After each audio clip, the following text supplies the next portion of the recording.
Again, thanks everybody. I'm Craig Zingerlein, founder of Velocity Growth, where we help startups through growth training and marketing programs, as well as our in-house growth agency.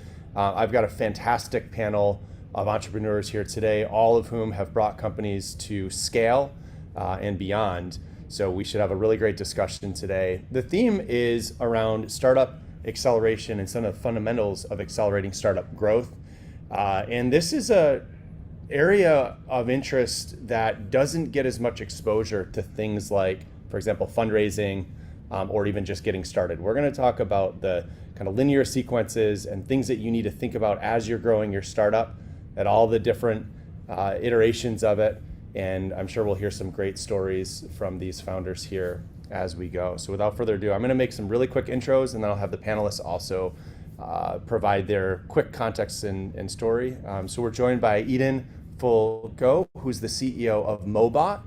Mobot is an end-to-end mobile QA solution that uses supervised mechanical robots to test native mobile apps and mobile web apps on actual iOS and Android devices. It's a super cool platform, very innovative. I had never seen this before. I saw her platform, so can't wait to hear about that. Shane McCarthy is the CMO of Sandbox, which is a communications and media platform connecting military service members to the broader global community. And full disclosure, I was actually the chief product officer at Sandbox for a couple of years.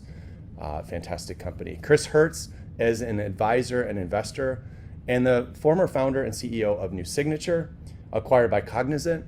He was the CRO at DivvyCloud, acquired by Rapid7, and COO of Hello Wallet, acquired by Morningstar. And I've known Chris for a long time. We actually ran track and cross country together at Syracuse many moons ago. And I was very fortunate to get to work for Chris at New Signature for a few years. So without further ado, I guess let's go. Eden, do you want to maybe give us a little bit more context on you and your company, please? Yeah, so Mobot and Sandbox actually have a very interesting history together. I was inspired to start my company because I was working as a product manager and struggled a lot with manual QA. So I was basically having to do all of this tapping on different phones, iOS and Android tablets. And that was essentially, a core bottleneck that I really wanted to help address in the software development lifecycle. So I started Mobot inspired by my experiences, and Sandbox was actually our first customer. And so we worked very closely with the Sandbox engineering team to help pilot this technology that would essentially use mechanical robots to actually test Sandbox's iOS and Android apps. And so fast forward 4 years later, Mobot is now a 45-person company. We've raised over 18 million in venture capital to date. We're based in and around the New York City area. I had started the company in 2018 and then took the company through Y Combinator as a solo founder. And so happy to today talk about kind of my early experiences, quitting my job, starting the company, finding our first customer, Sandbox, and just like everything in between that journey. There's a lot of ups and downs, and happy to kind of talk through any questions folks might have. Fantastic. Thank you so much, Eden. Shane, why don't you go next?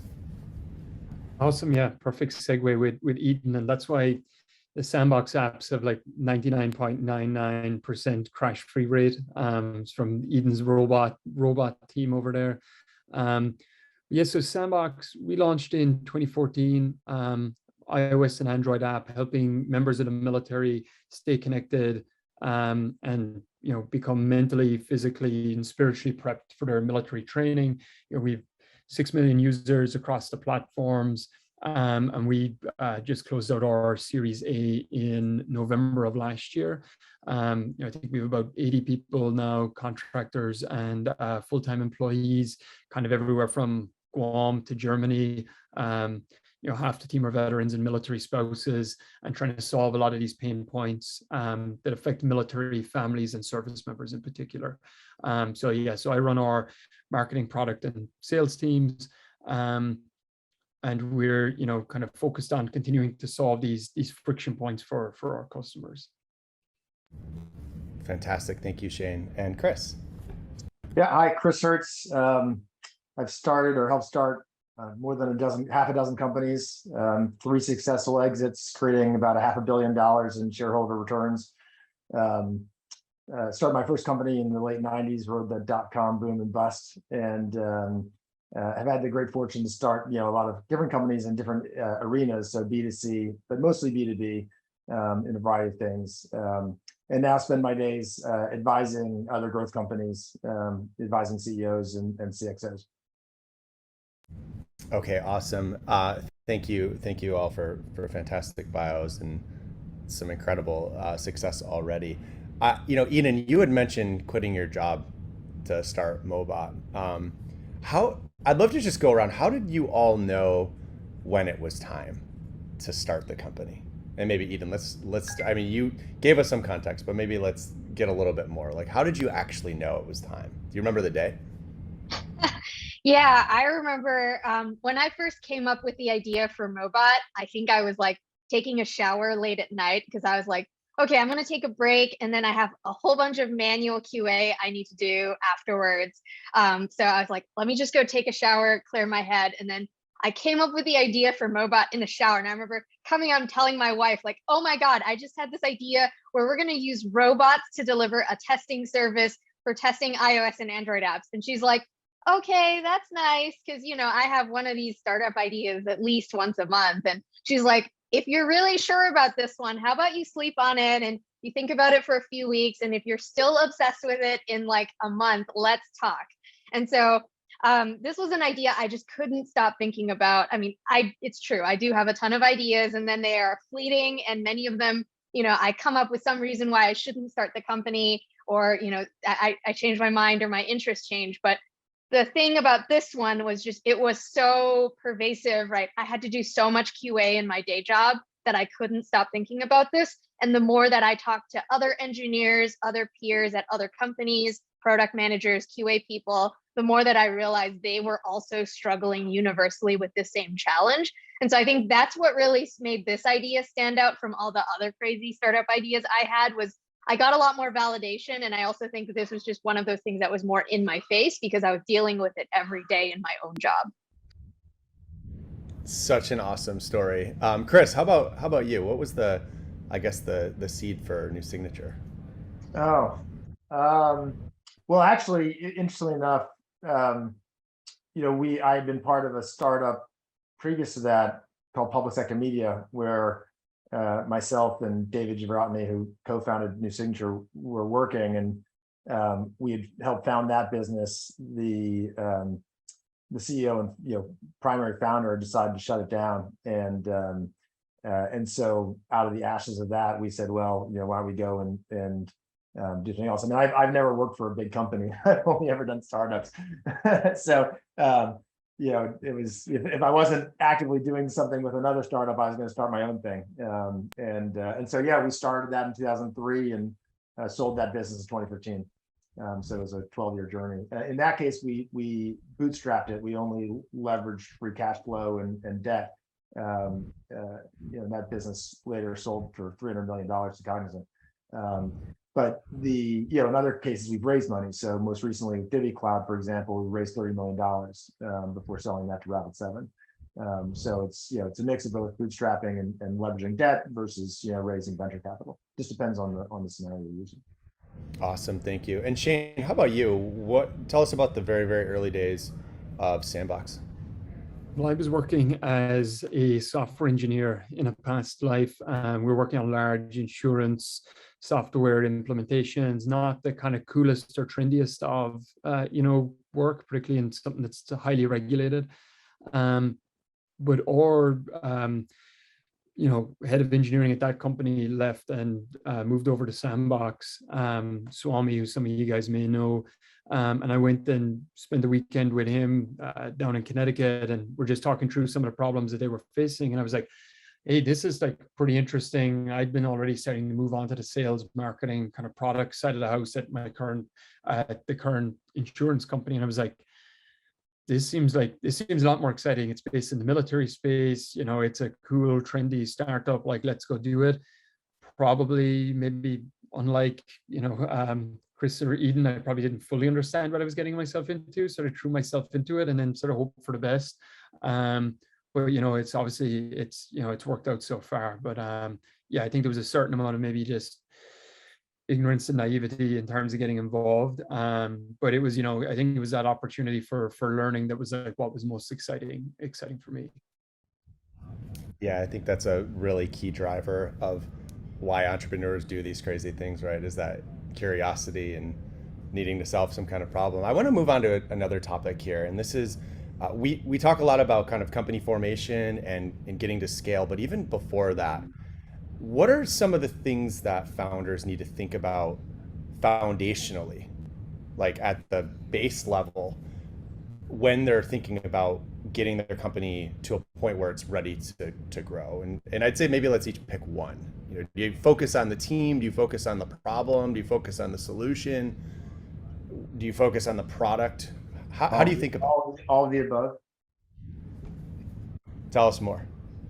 No, I mean, I think you can't just pick one thing. I mean, that's the challenge of being a startup founder, is you have to be thinking about all of these things simultaneously.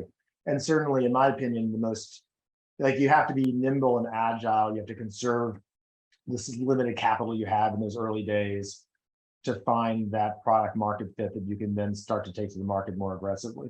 And part of it's just luck. I mean, there's some luck in there, and there's some skill in identifying when you found some luck. I mean, you can have bad luck. I mean, the first company I founded was right as the .com bust happened, and so, could it have been successful? I don't know, maybe, but wasn't going to happen in the as everything fell apart in the world. And we certainly didn't know that much at the time. But I think a lot of it is really trying to balance all those competing challenges that you have, Craig. Is that you can't just pick one thing. You've got to constantly be juggling all those things you mentioned and more, right? But I think all those things you mentioned are key elements: team, capital, product, go to market. All those things fundamentally need to be sort of building simultaneously across, in my opinion. Yeah, and I think just to sort of, obviously you need to line all those up, as Chris was saying, but I think a lot of times you see folks that come along and, try to solve maybe problems that aren't necessarily there, or they're in a much smaller, standpoint. I think you see that a lot of times with, if you go to folks that are just out of university, it's like, okay, what are you working on? And it's like food delivery for university students or whatever. And it's good to have that niche, but it's like, some of these problems are only related to your small niche world or whatever else. And sometimes companies do pivot out of that. You look at something like Facebook that was just going to be a social network for Harvard and then college students or whatever, and they could expand out of that. But I think sometimes you see folks that don't, I guess, they don't have a big enough problem, or the problem that they're trying to solve isn't really a major friction point for folks. I guess, if you have a good enough team in place, then maybe you sort of pivot. You look at something like Slack and how they had pivoted from being, effectively like, a gift company or whatever it was, just because they had the team, a good enough team in place. But I think to Chris's point, there's multiple kind of overlapping layers of importance there. It's hard to pick out just one thing unless it's in a massive problem, and a average team can kind of semi figure that out, and then you get lucky and you hope from there. But I think, yeah, there's definitely overlapping pieces to it. Yeah, I would say, like, one of the things I wish I knew earlier on was, it's not, product market fit is not just about like, oh, there is a problem, I have solved the problem, or I have a solution. I think there are nuances around, okay, if you are building a B2B solution, which Mobot is, how do you actually sell to those customers? What are the titles at these companies? How long is the procurement cycle? What kind of security vendor approval process do you need to go through? Like, is the person that is your end user actually the same person that would have political capital inside their organization to champion buying a new product? And I think those are all things that I naively didn't think a lot about. I was just like, yeah, we have robots that, tap on things and solve problems. Like, easy, everyone's going to want to buy this thing. And, I think it's a naive assumption. There are definitely nuances, and it's easier to sell to certain segments or certain companies, but I wish I knew more about how that worked. Part of that was just, I started Mobot in my late 20s. And so I'd only been working professionally for a few years. I think if I had worked more into my 30s and 40s, it probably would have been different. I would have had a little bit more industry experience. And so I do think some of the downsides of starting a company too early in your career is you don't have as much professional context to draw on. And so I feel like I had to learn a lot of the sales motion and how to ask discovery questions and how to navigate internally, especially when doing B2B sales, that maybe other founders might have already known based on their own professional experiences. So I do think like knowing those market dynamics is a core part of product market fit. And I don't think I knew that when I was starting my company. I will say, Craig, the one thing to add on is just, I think this is the mistake I made when I first started a company. I overdid it. Like I spent a really long time thinking about the business plan and building out the pitch deck. We spent a really long time doing product development. The thing that I realized over time is like, do the minimum effort you can do to get to the next point in which you can prove the thesis. So in product development, you don't need to automate anything. You could, unless you're launching a B2C product that needs scale immediately, if you can basically, if you say, hey, my thesis is that if I go and do this thing, it's going to be valuable. Well, you can manually do that initially. And then if it proves to be valuable, you can go automate that. Like everything you can do to shortcut it to where you can get to, a test scenario. Like it's how do you get to that next test scenario? How do you test the fit? How do you test your go-to-market plan? Like do the minimum that you can at every position. And a lot of people don't do that because it's scary to get to that next test place. Like every time you hit a test place, you basically have an opportunity to fail. And people don't want to fail. And so they put off hitting that test because they want to get it perfect and they want to really build it out. They get to that vision. And the truth is that you can spend a year pouring yourself into something before you ever really hit the market. And all of a sudden it doesn't work and you've run out of runway. And so my philosophy over the years has been, how do you get more and more agile? How do you really shortcut it? So like every day you're getting to some sort of new test fit where you're either failing or succeeding. And if you're failing, that's okay, because that just lets you pivot. And you'd rather know that sooner rather than later. You'd rather know that you're going to fail because that failure allows you to make a decision to make a change. So I think that's the big thing that I've always seen. It's and it's just doing that on every single facet of the startup, whether that's go to customer, whether that's product, whether that's financing, anything. Yeah, that's super. Both of you are just spot on in terms of how actually that's why I started my current business, was because I kept seeing literally hundreds of startups that I've been talking to just spin their wheels on trying to figure out, I mean, Eden, to your point, who is my target? What is their title? If you don't understand who the buyer is and you're not, to Chris's point, experimenting to get your product in front of them, it doesn't matter if you've got the best product. You could have the best product in the world, but if you can't figure out distribution and the actual pathway to get to the buyer, then you will never get to revenue. And unfortunately, that's where a lot of startups die, is they tend to kind of overbuild and overcomplicate things along this journey, thinking that they need perfection. And I've actually studied a lot of research on customer, on company failure. And Startup Genome has a stat, and the sign of perfectionism in a founder, you could actually measure the success or failure of a startup. The startups that failed ended up writing 2.4 times more code than the startups on average who succeeded. So even really early on at the inception of the company, they were thinking a lot more leanly and thinking a lot more about how to get that product in front of the actual buyer. And I think that's just lost in a lot of the noise that you're seeing out there from thought leaders and other people. And there's really not a lot of guidelines for it. So it's really refreshing to hear your perspectives on that as well. At what stage did you all know you were ready to raise capital? I mean, all three of you have raised capital for different businesses. I guess as we think about startup or company acceleration, capital can definitely play a big role there. What are you looking for? I guess what's the decision-making process that you go through as a founder when you're thinking about it? Is this like a binary decision, like I'm going to raise capital or am I not, or is there more to it? I mean, personally, I think there's more to it. Well, and first of all, you need to have I mean, you have to think about the economics of raising. So is this a good time to raise from a macroeconomic perspective? Right. I mean, you know, are the macroeconomics of raising capital good for you at the moment? You know, is the story that you have to tell one that would be successful in raising capital? But then importantly, I think it's, do you have a use of for capital?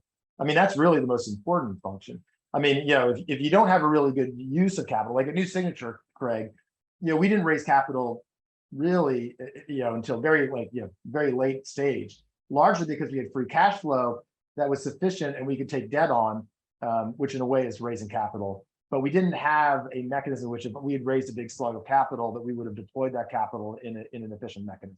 There just wasn't, there wasn't something we could do to like scale that rapidly. It was a people-driven business in that case. Now that's different if I have a product use case where I've got really good product market fit and I've established a really good flywheel for marketing where I know I invest $1 and I get $2 out and I can repeat that. Well, then that's a really good case for going and taking a big slug of capital if I have an addressable market that I can go and access more quickly. And there's some competition to that. There's a timing function. So I think these are the things that people need to think about. It's like, do I have the right story? Have I established the right sort of metrics? Do I have a use of capital, and can I deploy the capital efficiently in a way that would be beneficial to me today versus later? And is the macroeconomic position best for raising capital right now versus delaying? You know, and I think everyone needs to, you know, as they think through that. And I talk to a lot of founders right now in my advising capacity, and it's a real struggle to know when to raise capital. You know, you don't want to raise too early. You don't want to raise too late. Obviously, you want to try and find that Goldilocks zone, and it's tough. You know, it's not an easy decision to make. Yeah. So for me, you know, when I quit my job in April 2018, I calculated like, you know, how much runway do I have? How much life savings do I have? Which again, I was in my early 20s at that point, so not a lot, right? And I had 6 months, and I remember talking with my wife, like, okay, I have 6 months of savings. After 6 months of savings runs out, I need to either raise venture capital and like actually turn this company into something viable, or I need to go get a job. Because, you know, she even made me to convince her that this was the idea we were gonna like go all in on. I had to actually calculate out the compound interest that was going to be lost in my 401k from quitting my job. She really wanted me to be damn sure that this was the idea that I wanted to go all in on. And so for me, the need to raise venture capital came from like literally I'd have no money and I need to go get a job after. And she also made it very clear, you know, this wasn't going to be one of those things where she was going to bankroll me infinitely into like chasing my startup dreams. She was like, you are taking responsibility for this. If, you know, every day that you choose to work on the startup and not have a job and not have a steady paycheck is like, it's risk that our family is bearing. And I think it was very scary at the beginning because like, I wasn't used to like thinking like that, but I actually think it made me so much more sure. And so for me, like the desire to raise venture capital was definitely like a personal financial situation thing. But then also as a solo founder, I actually took Mobot through 2 different accelerator programs, which was a lot of dilution.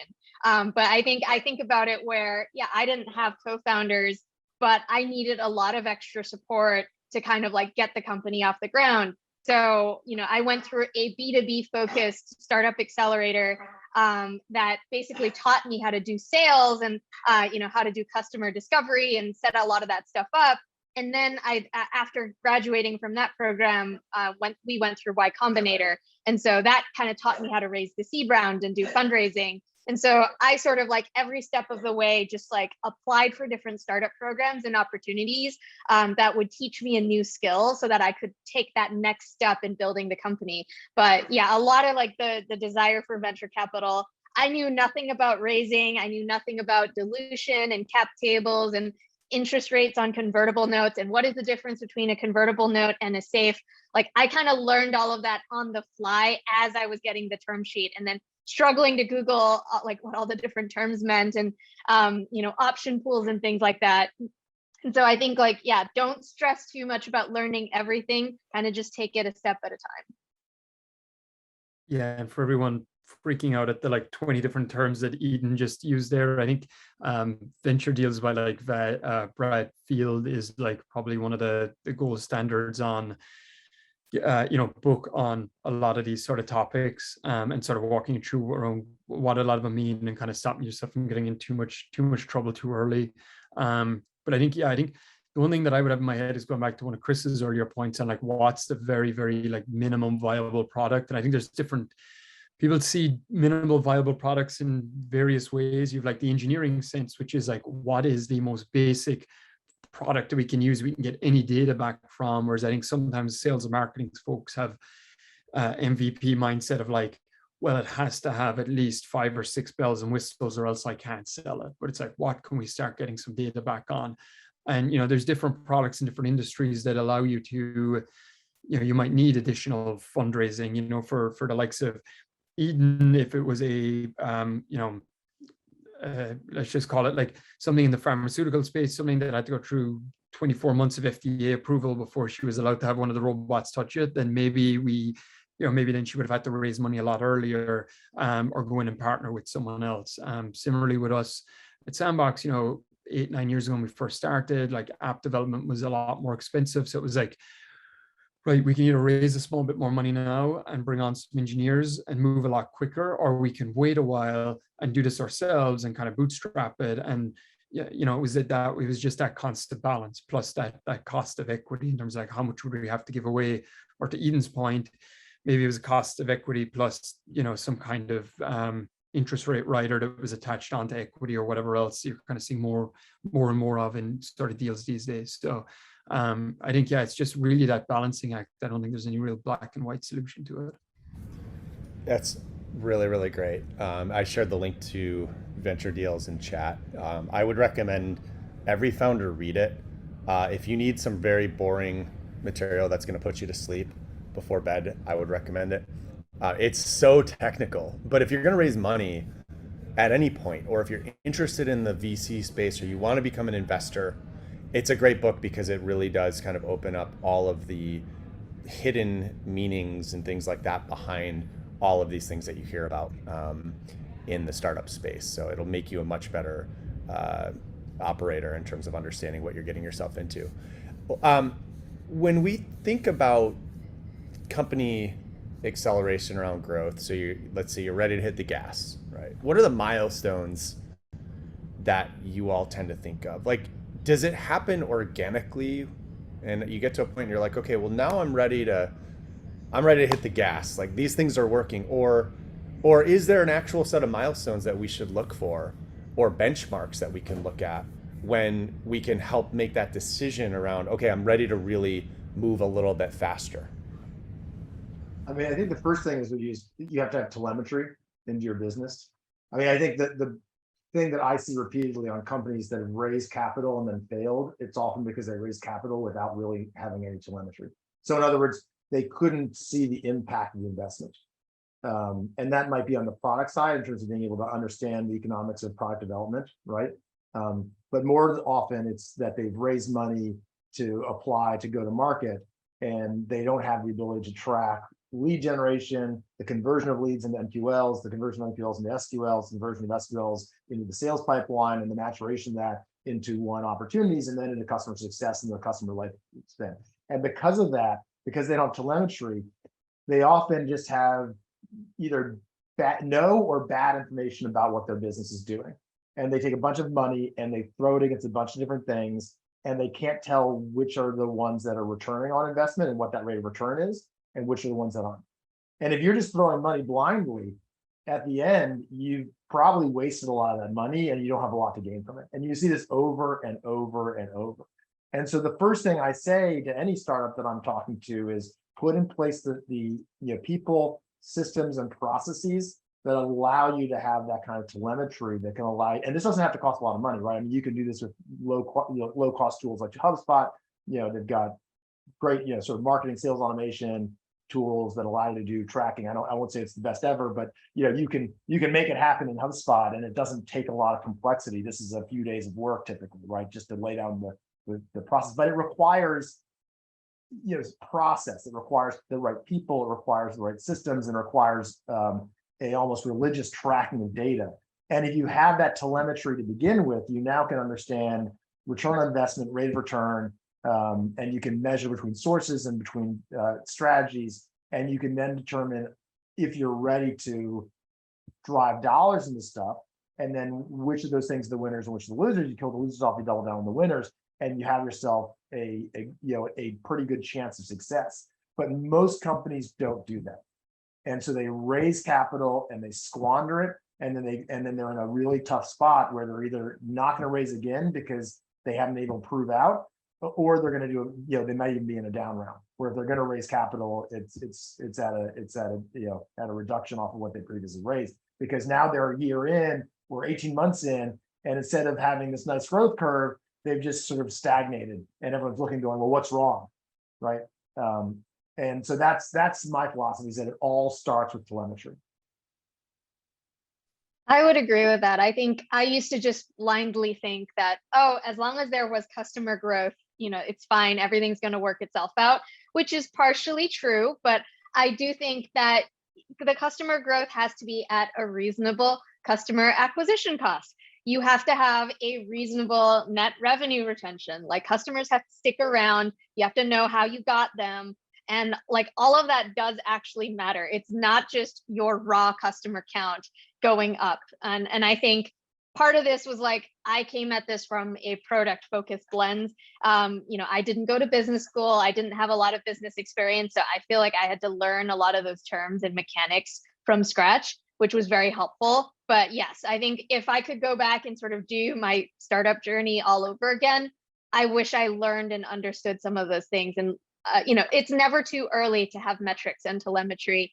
I always sort of naively put that off, being like, yeah, growth solves all problems, I'll just worry about that later. But you can worry about that later, but it's actually a lot more painful later on to dig back through. Like, our company just finished migrating everything into HubSpot from a different CRM. And so a lot of the data that Chris was just talking about, like, I wish we had it earlier. And it was like, we could have had it earlier if we had just thought to prioritize putting in the telemetry. I just always kind of deprioritized it. And I think, obviously, don't spend too much time, don't be a perfectionist on it, but there's a balance.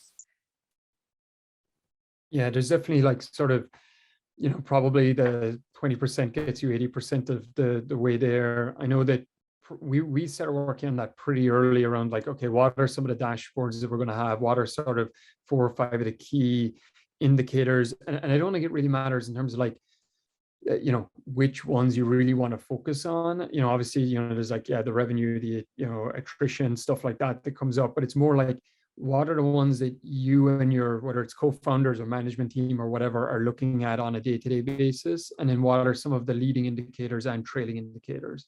So like, you might say number of leads coming through lead forms on the website being a leading indicator, and not just looking at revenue all the time, or churn as a trailing indicator, because next thing you know, you're 3 months in and you're kind of like, oh, well, I wish I knew that these numbers were tracking downwards earlier, and then you're sort of behind the, kind of behind the curve with it.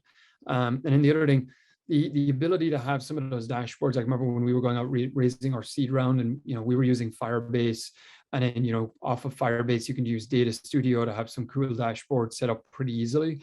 But when we were talking to investors, and they were saying, hey, well, can you, literally double click on that, and you have a dashboard, you double click on a metric for, and you start to get a bit more information from it, you can talk to it. It gives them an awful lot of confidence that you know what you're doing around the business, rather than like, well, we don't really know what channels or customer acquisition, cost per channel, how that's broken out.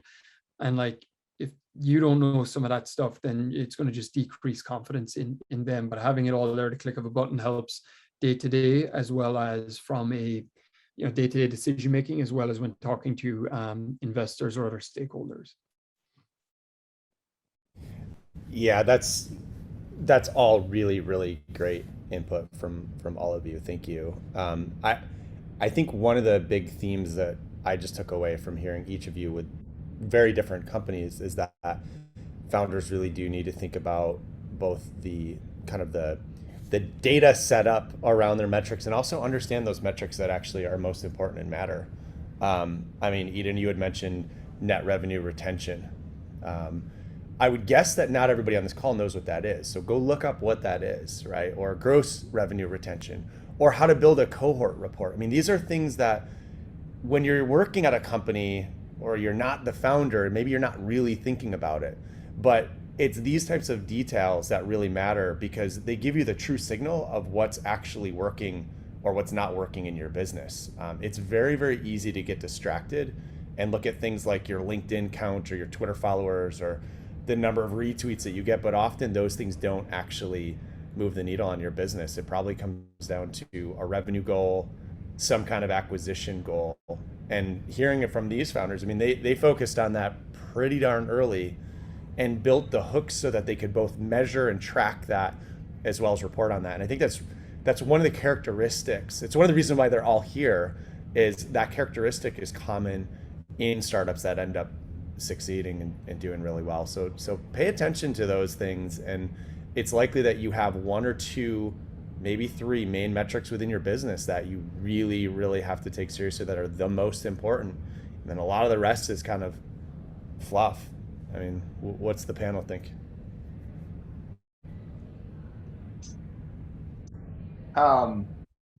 Yeah, I mean, I think just like anything, you want your minimum viable product on metrics, right? Don't overdo. I mean, I'm working with a startup right now where very talented sales leader, but he's like building metrics that would be amazing in 2 years, but frankly, aren't really all that helpful now. I mean, one of the things that I always think about is like, if you were going to build a metric and you're going to gather data, because gathering data is expensive, right? You're gathering it from someone typically. Maybe it's systems that you have to integrate with, maybe it's people that you have to ask for the data. So there's a cost to data gathering. Before you go and collect that data, you have to say, what will I do with this data? And will I derive value from it? And so every time someone says, I want to collect a new data point, I say to them first, why? What are we, when and how are we going to use this, and what decision will it inform? And if we don't have a good story to tell with that, then we shouldn't do it, because we just shouldn't collect data for data's sake. It can become overwhelming. And then, by the way, we've got like 100 things that we're tracking instead of the 5 core. And as a small business, there's only like 5 of us, so that's really going to be difficult. So I really do think that you can over-architect everything, and that includes the KPIs that you are using to drive your business. And so it really is about, just like with product development, get that minimum viable product. Just like with sales, get to that MVP. Same thing with how you track and architect and steer your business, because you are going to be overwhelmed as a startup founder, and you want to try and minimize that. I think I like to. There's a book called The Perfect Mess, which I think is like a really interesting book to read, and it talks about how like you can spend a lot of time trying to like clean things up, but actually the value gain out of it is quite little. And it's sort of analogous to a lot of things in life. Like, so they give an example where like, hey, I have all these hundreds of business cards in the days that people get business cards out. I know that's going away. And I could spend like 50 hours organizing them into a Rolodex where I could find stuff really quickly. But actually, when you look at it, you probably only go into that Rolodex 2 times a year. And so you'd only spend like an hour looking for the business card. So you spent 50 hours where you would have normally spent 2. And that's sort of analogous to this, which is like, don't over-architect, sometimes messy is fine. Like, there's lots of things in your business that you need to make sure are precise, but like really get narrow on that and be agile. The business card analogy is really relevant, because I think it's a simple analogy that sort of explained, like, you have to foundationally, as the founder, know exactly what is and isn't important. Maybe it's possible for some businesses, the business card thing is really important because you're running a business card digitization, whatever, right? But I think like the broader thing here is, you have to know the ins and outs of every function. You have to know how code is being written, how product is being designed, how your sales promotion happens, how marketing happens, like what is happening on your operations team. Like in the early stages, like it's actually a good idea not to delegate too much too early, because then you can't sort of understand how the mechanics of everything flows together, how teammates work together. And I think especially in the early days, when you're trying to figure out what metrics matter, what problems matter to solve, it's better to work backwards and work from the foundation of finding solutions to these challenges from first principles. And if you try to like pattern match too early, or, oh, I care about net revenue retention because someone on a panel told me to care about it, but not actually understanding it in the context of your business, that's probably not the right strategy. And so I do think, like, in the early days, knowing exactly what every problem is in your business and why it's worth solving or not is so important. It'll be like every time you end up coming back from a conference, your team will be avoiding you because it'll be like, oh, there's going to be some new like trendy topic that we need to look after this week. But I agree, and I think to Chris's point on the the data, and even with us at say 80 people now, and we've a data science team and a technical team that can implement, call it whatever, even it's just Google Tag Manager or something like that. What was interesting is when we were talking to the different product teams and marketing teams around like, hey, what data do you want? You're getting hundreds and hundreds of, tags that people, data points people want to track. And to Chris's point, it's like, how many of these are actually valuable on a day-to-day basis? What's sort of the why behind some of these metrics, and, why are we tracking them? And what decisions can we potentially make off of some of these? You can always go back and collect them afterwards or add them in, but then you also have to worry about the maintenance time and cost and all of that. So when there's an update to Google Tag Manager or Firebase or whatever tool or system you're using, HubSpot, someone then has to be maintaining all of this, legacy reporting. And there's a cost in that too. So I think, we can talk about people and processes, but I think the other P as well that's important is our priorities. So like you as the CEO need to be, or the founder or whoever it ends up being, you're kind of rootless in your prioritization and focus on stuff, because if you don't focus and prioritize things, no one else will. And next thing you know, the team is, you have a 10-person team working on 10 different projects, and you're getting spread way too thin, and next thing you know, you're running out of money. Yeah, this is fantastic. So we have 1 minute left. I didn't see any questions come into chat, so I have one last question for you all, and maybe share your LinkedIn's or something in the chat if you can here in the last minute. But does anybody have any quick, like 15-second advice as we're heading into a potentially down market, or we're in a down market right now? Is it changing how you're thinking about your startup? Super quick.